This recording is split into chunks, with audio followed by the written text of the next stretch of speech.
और सावन के पहले सोमवार को लेकर प्रयागराज के श्री मनकामेश्वर मंदिर में श्रद्धालुओं के लिए व्यापक तैयारियां यहां पर की गई हैं।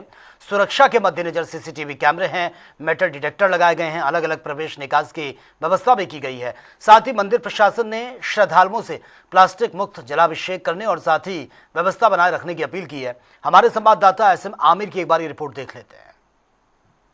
सावन का कल पहला सोमवार है और ऐसे में भोले बाबा के भक्त प्रयागराज के श्री मनकामेश्वर मंदिर जरूर पहुंचते हैं और यहां हजारों की तादाद में भक्तों की लाइन होती है। उसके लिए यहां पर पहले से ही व्यवस्था की जाती है। आपको बता दें, पीछे दिखाएंगे हम आपको, ये निकासी द्वार है और इसके बगल में दो और द्वार हैं जिससे लोगों का प्रवेश होगा। यहाँ एक लाइन से महिलाएं आएंगी तो दूसरे से पुरुष आएंगे और सीधा मंदिर प्रांगण में आएंगे। मगर आपको बता दें, उससे पहले कि यहाँ सीसीटीवी की निगरानी में भक्त दर्शन करेंगे, मेटल डिटेक्टर से होके उनको अंदर आना होगा और साथ ही यहाँ से उनको एंट्री मिलेगी और यहाँ पर सुरक्षा के इंतजाम होंगे, जिसके बाद वे सीधा दर्शन करने सीधा यहाँ पहुँचते हैं और भक्त यहाँ से पहुँचकर सीधा जल चढ़ाते हैं, गर्भगृह में पहुंचते हैं और साथ ही इस बार ड्रेस कोड भी लागू किया गया है। तो ऐसे में इस सुरक्षा के बीच में भक्त यहां पहुंचेंगे और भोले बाबा के दर्शन करेंगे।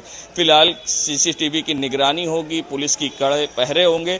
इस कड़ी सुरक्षा के बीच में यहां श्रद्धालु पहुंच के भगवान के दर्शन करेंगे और हम यहाँ के जो मंदिर के प्रबंधक हैं महंत श्री धरानंद चार महाराज, हम उनसे भी चलते हैं, बात कर लेते हैं कि सावन के सोमवार को लेकर किस तरह का कार्यक्रम होगा, किस तरह से यहाँ पर व्यवस्थाएं होंगी और किस तरह से लोग भोले बाबा के दर्शन करेंगे। यहाँ आए थे और सावन के पहले सोमवार पर किस तरह की व्यवस्थाएं हैं। हमारे साथ महाराज धरानंद जी हैं। महाराज जी, ये बताइए, कल सावन का पहला सोमवार है, किस तरह की व्यवस्थाएं होंगी, क्या खास कार्यक्रम होगा? देखिए, आप जिस जगह पर हैं, श्री श्री मनकामेश्वर महादेव मंदिर है। यह अति प्राचीन स्थान है और त्रेता में भगवान राम जब संगम क्षेत्र आए थे तो उन्होंने भी यहाँ अपनी जो यात्रा है वो सकुशल संपन्न हो, इसके लिए जलाभिषेक किया था। तभी से भगवान यहाँ विद्यमान हैं। कल सावन का प्रथम सोमवार है। आप देख ही सकते हैं कि सोमवार के पहले आज रविवार में ही हजारों लोगों ने दर्शन पूजन किया भगवान का।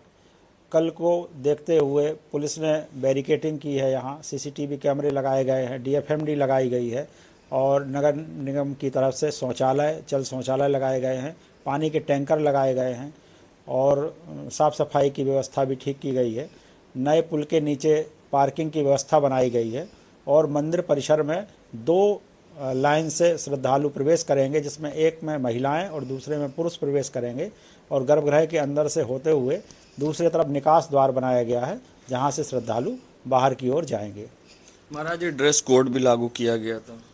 सावन में रुद्राभिषेक जो श्रद्धालु करते हैं उनके लिए ड्रेस कोड बनाया गया है कि पुरुष को धोती और महिलाओं को साड़ी और सूट पहनना होगा और प्लास्टिक, किसी भी प्रकार की प्लास्टिक में दूध और जल चढ़ाने पर पूर्ण प्रतिबंध लगाया गया है। इसलिए सभी श्रद्धालुओं से अपील भी है कि वो प्लास्टिक में जल और दूध ना चढ़ाएं, क्योंकि इससे किसी फल की प्राप्ति नहीं होती है। आध्यात्म के लिए हम आ रहे हैं, हम किसी इच्छा या मनोकामना की पूर्ति के लिए भगवान का पूजन कर रहे हैं, तो हमको स्वच्छ वातावरण में, स्वच्छ परिवेश में और स्वच्छ पात्र में ही जलाभिषेक करना चाहिए। देखिए, हमारे साथ महाराज जी थे जिन्होंने बताया किस तरह की व्यवस्थाएं हैं और हमने पहले भी आपको दिखाया कि बाहर किस तरह की सुरक्षा के इंतजाम हैं और किस तरह की व्यवस्थाएं हैं। यहाँ पर पूर्ण रूप से तैयारी कर ली गई है और कल सावन का पहला सोमवार है, जिसमें भोले बाबा के भक्त दर्शन करेंगे, रुद्राभिषेक करेंगे और पुण्य प्राप्त करेंगे। वीडियो जर्नलिस्ट सामू कुशवाहा के संग सैयद मोहम्मद आमिर, प्रयागराज।